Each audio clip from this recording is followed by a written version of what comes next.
Most companies have a GTM strategy, but very few have a GTM that actually gets the money.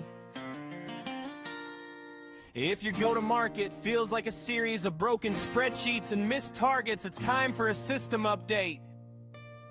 Welcome to GTM, get the money live. I'm Chris Ryan and I'm Leah Parillo, your hosts, and we're here to install the operating system for your revenue. We're moving past the theory and getting into the high-stakes execution of what it takes to scale in 2020 fast. Hello, ladies and gentlemen. Welcome out to GTM Get the Money Live. Excited for another show with another great guest. If you haven't tuned in before, my name is Chris Ryan. I host this show solely for the purpose of solving revenue problems, but not just solving revenue problems for greed. We're all about solving revenue for good and revenue for growth. We want to make sure that we can bring revenue and help solve problems to good companies so they can give to those around them. And in line with that, my guest today is a phenomenal person, Murtaza Abbas. He is in Toronto, dialing all the way in. Thank you for coming in, Murtaza. Can you please tell us something about yourself? Hi, Chris. Thanks for having me on the show. Super excited about this. I've been a citizen of the world, I'd like to say. I've lived in a few different continents, but North America, especially Canada, has been a home for the last 20 odd years. I've spent all my life in tech. I started academically, I'm a software engineer, but I decided not to pursue the technical side of tech, but the business side of tech. And I've spent time at big companies like Oracle, small startups, Series A scale-ups, before I decided that there's a lot of knowledge I can share and a lot of work that I'd enjoy doing in helping companies find their true value. And that's when I started my own practice to help with growth and GTM advisory. Did you become a GTM advisor, I know 20 years ago when you moved to Toronto? Is that when everything took over? No, I have been doing it in the last just under a year, almost 10 months. Last summer was when I decided that I'm going to do that. I started my career in tech as a BDR. So I did all of that stuff. I did the hard yards, doing all the cold calling. Then I sold ERP, CRM, performance management solutions. Then I went into a part of the business that was focused on industry verticals and acquired companies. I would help acquired companies at Oracle that are focused on industry verticals. I'd help them figure out how to sell the Oracle way. And I'd kind of work with them. And that's kind of where the seed for advisory kind of got in my head. So I did that. That was one of the best jobs I've ever had. I did that for 10 years almost. After that, I went into a tiny little startup out in New Zealand. I did that for a year. Then a scale up in Toronto, did that for 3 years. And after that, last summer, I was like, yeah, it's time to see what I can do on my own. Well, I feel like you've been doing it your whole career. So let me now back up. Did you live in New Zealand? No, I didn't. 10 months, but that company reached out to me because it was my last big acquisition that I was involved in integrating with Oracle was focused on hospitality. And I fell in love with that industry. And during COVID, that industry was going through a lot of change. So this company out of New Zealand had what they call a white labeled hospitality guest experience. So think of it as a white label DoorDash. And they were growing really big in North America, and they wanted someone to take over their SMB sales and business development. And that's where I came in. And we had some funding issues because of which I decided to part ways a year later. But that was my foray into that level of a startup. I love this story, and I hear this all the time, where you've kind of worked in every aspect of the business and then found your path forward. So learning on the job, not many software engineers, not many SDRs make that jump, right? It's like advisory is a completely different world. So, congrats to you. And it sounds like you've worked with acquisitions. You focus on PE now and VC-backed companies, primarily in AI and SaaS. Is that correct? That's correct. Yeah. And as I spent time, like I said, the 10 years that I spent out of like my 15 odd years at Oracle were spent in working with acquired companies. So my network and my understanding of that space kind of grew. The team that I was a part of at Oracle, think of it as Oracle's internal private equity company. That's how we used to joke about it. And the learnings I had from there were very applicable to other folks as well. And as I started growing my network within the private equity industry, I realized there's a a lot of opportunities for um, emerging private equity companies to really define success and growth in a way that that helps them differentiate against their competition. The last company that I worked at was a part of a stock portfolio company. So it was one of Vista's big investments, and lot of lessons I learned over there as well about how big private equity companies like the Vistas, like the Thoma Braus of the world, how they approach SaaS companies, and a lot of that is applicable to the fast growing, the small, medium private equity companies that are coming up, 10 plus portfolio in the company, but growing really fast, right? So a combination of, like you said, everything that I've learned along the way is feeding itself into what I'm doing now. And do you prefer one or the other, like the emerging PE that's working with 10 in their portfolio, or a company like the size of Vista? I prefer the smaller ones because there are more problems to solve, or more challenges to address. Some of the things that a lot of it's just like if you think about any other SaaS business, right? You define where you are in your growth journey, whether you are in a problem market, product market, platform market, and at each as you're changing through each phase, you realize what you were doing in the last phase is not going to help you in your next phase. It's the same for private equity companies, right? They start off with an investment thesis of the kind of companies they want to invest in and acquire, but as they continue to grow, they realize that the model, the frameworks, or the structure even that they had to grow from 0 to say 8, 10 companies is not the structure that they can continue to maintain as they grow from 10 to 20 or so on. So at that point in time, that's where someone like me could become a really good partner to them because it's less expensive than hiring a full-time kind of like a value creation team. Where someone like me can come in and really help them not only devise an idea of what that consistent language of success can look like across the portfolio companies, but also identify what are some of the challenges that could be resolved in short order at each portfolio companies that can help them achieve the fix that they're looking for and the return that the holding company is looking for with the investment they've made in that company. PE is such an interesting world, and it's a booming world, and obviously it's been around forever. But it just seems like PE is jumping up everywhere because all of the companies that they don't have a succession plan, or their kids don't want to take it over, and it's just the baby boomers. There's a million directions we can go. So what's interesting though, I found when we work with PE, we're solving the same problems that we are with no, it's like regular companies, but solo companies. But what I found, and let me know if this is true for you, is it's infinitely more complex when you have a portfolio. You acquired all these different companies that have operated in different ways, and now you need to get them to all think and talk alike. Like where do you start getting that alignment? Because I assume that's rings true with you, right? Yeah, 100%. And I've seen that all along. Whether it's PE, whether it's not, the moment you see acquisitions happen, there would be complete. It's literally like someone like me who doesn't know German going into Germany and trying to do business over there, right? The language of how business operates with each acquisition is totally different. We saw a really good example in my early days in my career where there was a company that was acquired, which was a very focused company on the construction industry, and how they defined a prospect and a lead was very different than how we would define a prospect and a lead. So for the first few months, they were saying we have this much pipeline, and I was saying we have this much pipeline. They were like, guys, you got to get together, figure out what that definition really is, right? All private equity companies, no matter how big, no matter how small, can benefit from creating that framework.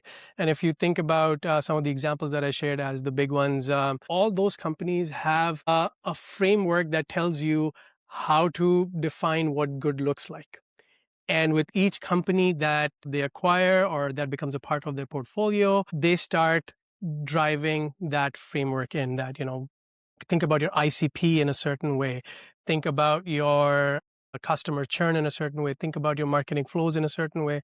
So all of those frameworks that start flowing down from the private equity company to the portfolio company so that they can overcome that confusion, define that standard language. Well, they need a playbook. You're right, and they need a common sense of language that they can agree on. Lead's a good example where everybody defines a lead differently, everybody Yeah. defines a pipeline differently. But when it comes to ICP, I think for those of you who don't know what ICP is, ideal client profile, like it's about getting the right fit customers in. And if an EP company is coming in, they're building a portfolio to what? To sell it. So if everybody is thinking and operating the same, they certainly need to have a playbook on ICP.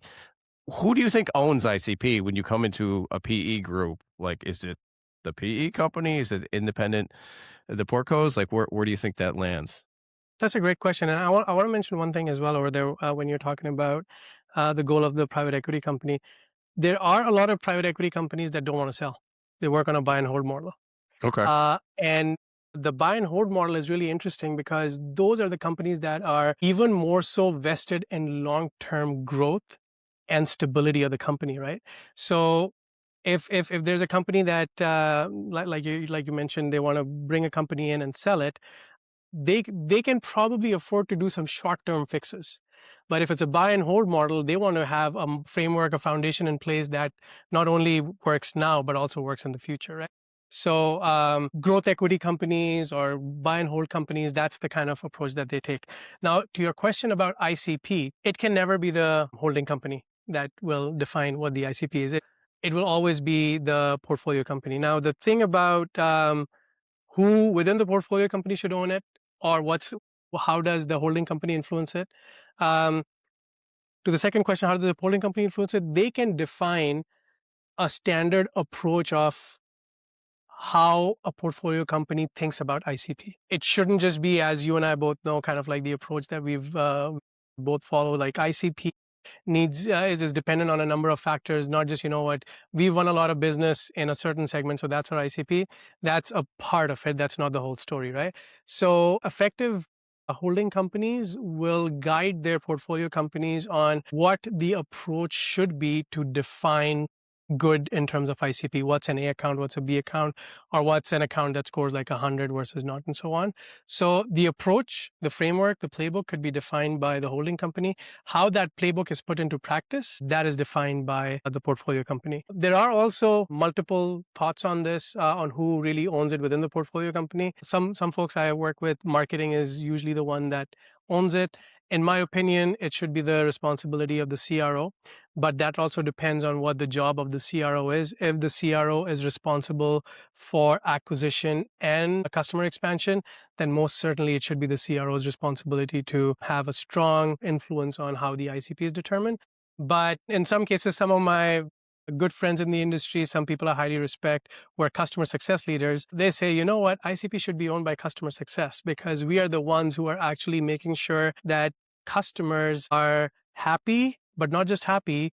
They are productive in terms of using your product, and they're productive in terms of giving us the return in terms of renewals and expansion that we want. So since they have the best eye on who is not only coming in, but staying around, they should be the one who have the strongest voice in what our ICP is. So a few different approaches over there within the portfolio companies on who should own ICP. What have you seen work well?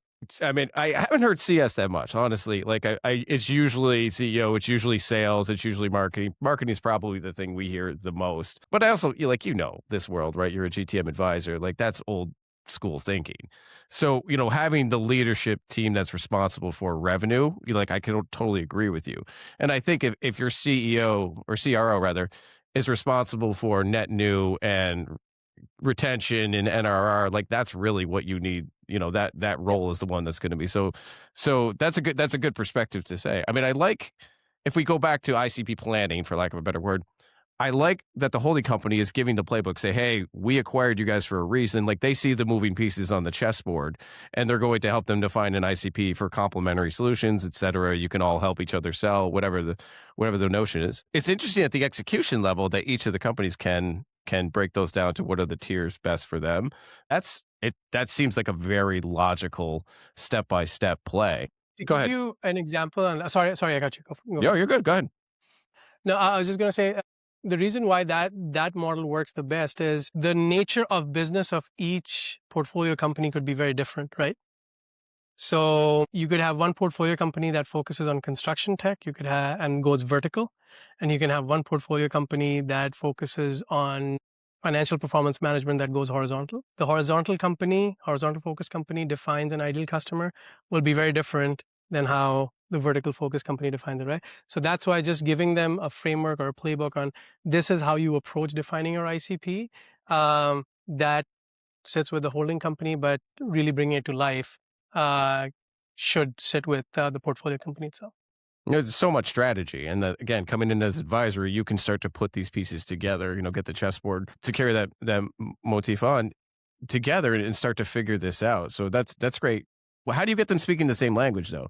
So if everybody at the different companies are in the portfolio are taking, okay, here's the playbook, we're going to do this and do a slight variation based on this. How do you get them to use the same language? Is it top down? You're coming in and saying that's part of the initial playbook? Or are you working company to company within the portfolio to help them define it? So I would say even before I am officially engaged into an exercise or a project with any of my clients, I evangelize the idea of common language, and I do that by conducting workshops where we start talking about what is go-to-market, how do we think about go-to-market, how do you think about concepts related to growth. So I start planting the seeds to build the foundation of how we define that common language, and what are some of the things that we should be thinking about when it comes to looking at success at a high level. So that has been my approach, that going in and evangelizing that idea of how to envision growth and go to market and how those two ideas go together. And from there, once we have the right foundation, I can go in and then start talking to them about defining that consistent language across each of the different areas of the go to market motion. And that's really the key to back up, to talk about problem market, the product to that's the key for the jump, right? You're okay to be scrappy when you're figuring things out, but scrappy doesn't work when you acquire multiple companies. Like, you need to have process in place. You need to have systems, some sort of formulaic approach that's going to help. I think when we look at ICP, it's iterative, I think. Again, agree or disagree with me, that's fine. But how often do you think ICP should be reviewed from all of the stakeholders? I think there should be at least an annual review, a major annual review, to figure out if we need to refresh it or not. There should be certainly every 6 months you need to keep an eye on, are we really delivering against the ICP? And if we are not, why not? Right? Because there could be some assumptions that went into developing an ICP, but those assumptions could, over a short period of time, not hold true any longer. Market can change, the way AI is going nowadays, everything is changing every month. So there could be a lot of different factors influencing our initial thesis on what the ICP should have been. Our churn could change. A lot of things could happen in 6 months even. So at 6 months, it would be a really good idea to reflect. And at least annually, there should be an active motion to update the ICP. And as frontline leaders, I think my guidance to all frontline leaders is, on a regular basis, which could mean weekly, monthly at least, keep an eye on what your team is winning. Are they winning within the ICP? Are they not winning in the ICP? And if they're not winning in the ICP, why not? Is it just because some sales reps are really good at selling to certain people and they're bringing in non-ICP clients? Or is there genuinely a market phenomenon going out there that we have not been able to spot that's driving us out of the ICP, right? So to summarize the answer, keep a pulse almost on a regular basis, at least monthly. Do a sanity check 6 months, but definitely do an annual refresh. They have to have, totally agree with you. I think they have to have some tracking, because not everybody has tracking and they're not looking at the data, and there's no way to look at the ICP. I really love when you find those emerging opportunities with your ICP, like, hey, we're operating here, but all of a sudden something else is popping up. You saw that a lot during COVID. Like, everybody was reinventing themselves, and all of a sudden your ICP is out the window. We work a lot in manufacturing. We worked a lot in recreational manufacturing, specialty OEMs, and that industry got murdered in the beginning of COVID and then thrived at the end of COVID. So it was this huge evolution constantly of, like, we were looking at the ICP as, like, how is it changing? And I remember making, like, ill-found jokes at the time, like, what are we doing today? Like, what's happening today? Because everything was so reactive. It's a little like that today, with the state of the world. Is what it is, right? And I'm not going to complain about it, just figure it out. But so have data, right? I think that's a key point. Measure against 100%. It. check on a weekly, monthly basis, but don't reinvent, like wait for an advisor to come in maybe on an annual basis and say, okay, what have you guys seen in the last 3 quarters? What are the trends happening? Not just we happen to sell more deals in construction than we did in manufacturing, for example. Exactly. And to your point about the changing market dynamics, I tell people that I was the lucky guy who picked up a big sales quota for ERP sales in 2008. Mm, And they can't remember a time since then where I could say the market's been stable. It's yeah. always been changing, right? So the lesson I've learned is change is only constant, and always be looking at what is driving that change and be ready to adapt to it, right? And that ties in really well with how we approach defining our ICP. Good point. And I think it's with AI especially, like it's really testing ICP at this point because there's so much opportunity popping up here. And then, it's really hard to stay tried and true to your ICP. But I always say it's a dartboard, right? Your bullseye is your ICP and then your TRM is just outside the dartboard. But it doesn't hurt to take a shot if you have the resources and if everything else is doing well.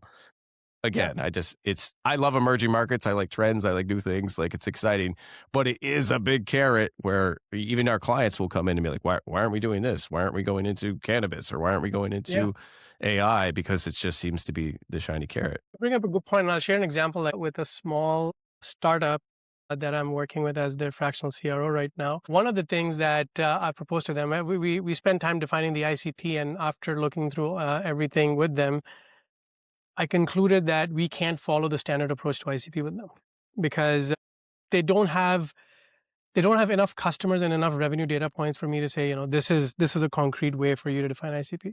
So the approach we are taking over there is we're narrowing focus by defining 2 segments as hot. So there's going to be focus on 2 areas which are the hot areas for them where they can have a good offer, and then there's 3 areas that are exploratory, which is where the founders have a gut feel that, what, with everything that we do, we know we can make a difference here. We have the relationship in these segments to really drive that difference. So for some of the smaller companies, especially with all the changes that are happening in the market, maybe that could be another idea that they start thinking about, is that ICP doesn't need to encompass every single industry in the world.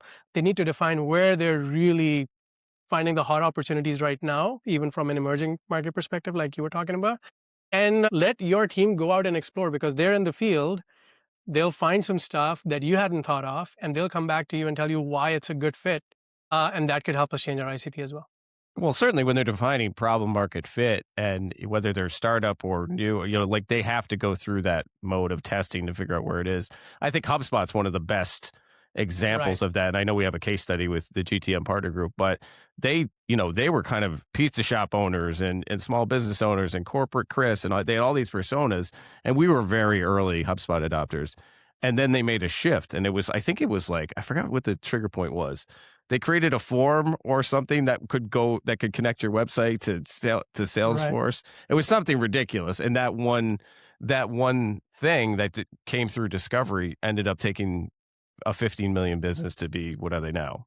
Billions. But that was the trigger point of discovery. So I think that's a good example, even as rough as I delivered it, of what you're saying is like that discovery when you're in that problem market fit is be aware of it, right? Don't just be like, this is my ICP, I don't care, and we're going to run the business off a cliff. But it's interesting to think about it that way, I think.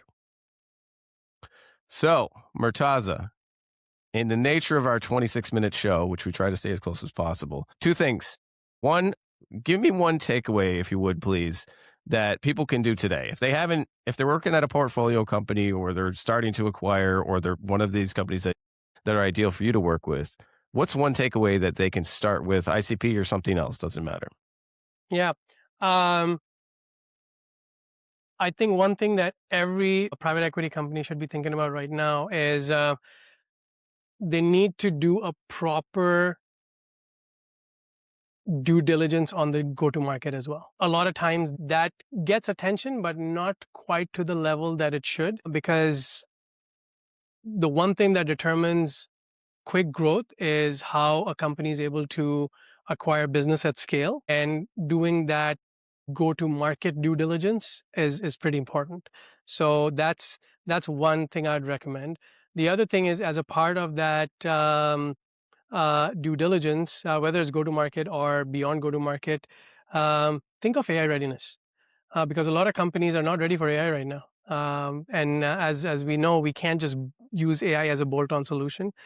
We need to make sure that the foundations are right before AI can come and make its impact.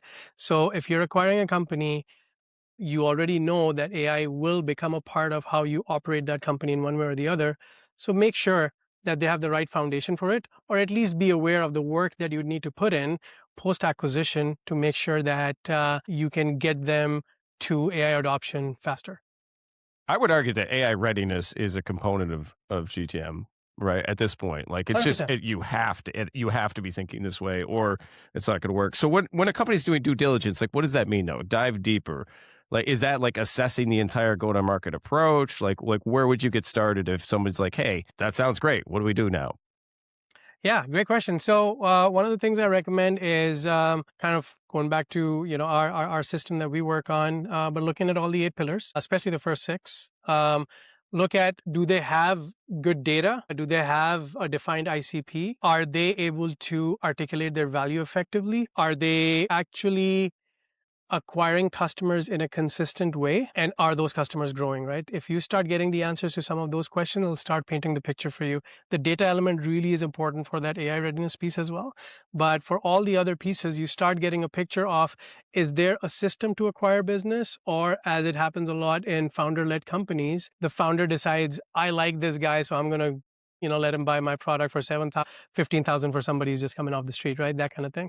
So it is something I see a lot with newly acquired companies, especially founder-led ones, where founders have made calls that create a big inconsistency about business execution, and especially on a go-to-market perspective. And those are some of the challenges that post-acquisition the holding companies need to deal with, whether the contracts are written long-term, short-term, whether there is a consistent way of licensing or subscription charges and things like that built into it.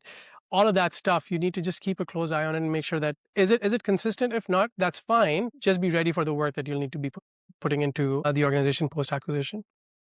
Thank you. That was very helpful. If you haven't heard of the GTM OS, it's an operating system. Sangram Vajre, Brian Brown put this thing together, but basically this is how you look at go-to-market, but it's a formulaic way.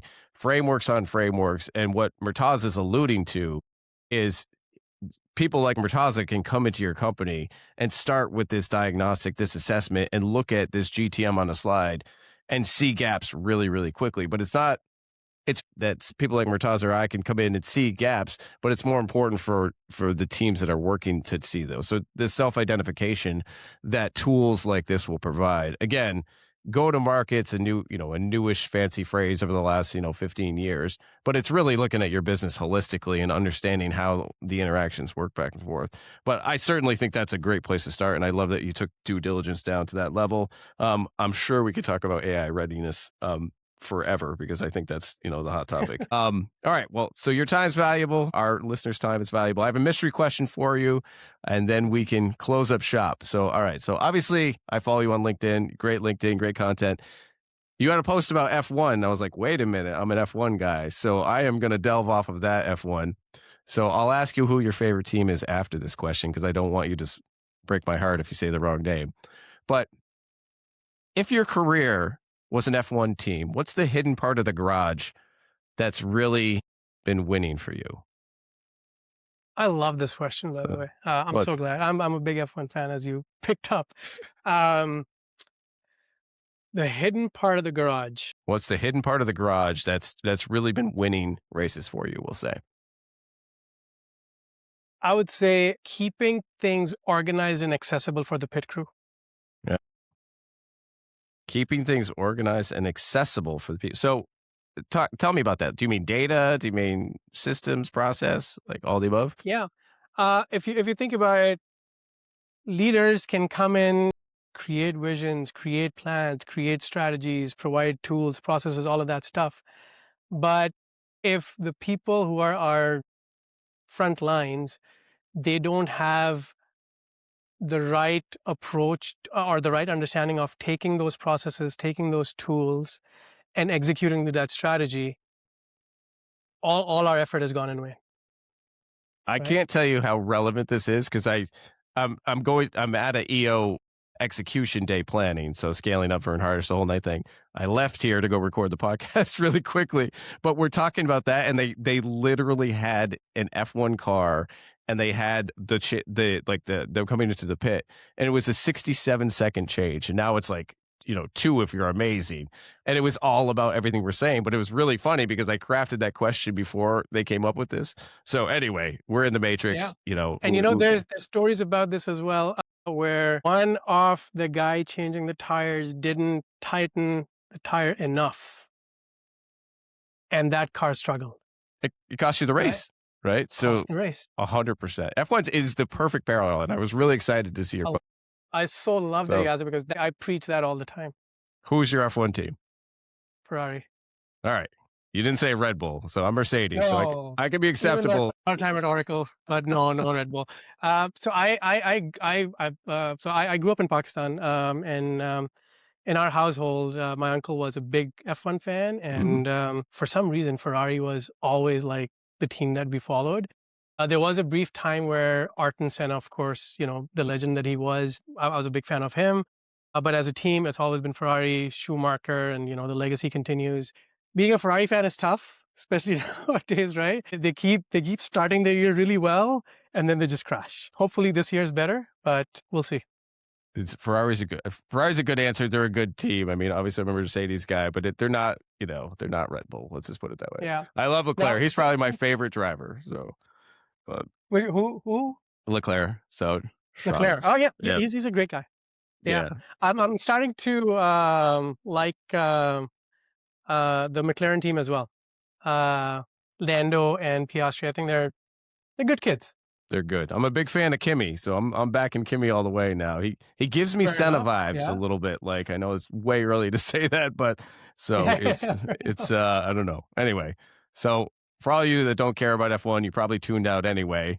But we can shop this up for you. Murtaza, where can portfolio companies, VC backed, AI readiness, GTM planning, all of the people that could benefit from your services, where can they find you? LinkedIn, your website, what's the best? LinkedIn is great. I'm on LinkedIn, linkedin.com/n/MK Abbas, or my website is alifgtm.com, alifgtm.com. And happy to connect with anyone just for a quick chat. I think it's well worthwhile for anything that we've talked about, especially in your ICP, just because you know this world. So I'm very excited that I learned about the buy and hold part of PE. We don't work in PE a ton, but those are kind of the companies I want to work with. So if we ever get one, I'll give you a call. We'll put your details on the screen. Thank you so much, ladies and gentlemen. Again, thank you, Murtaza. Really good show. Great that we ended it on one. But ladies and gentlemen, this is another episode of The Pit Crew coming to you from GTM. Get the Money Live. Have a great day. Thanks, guys.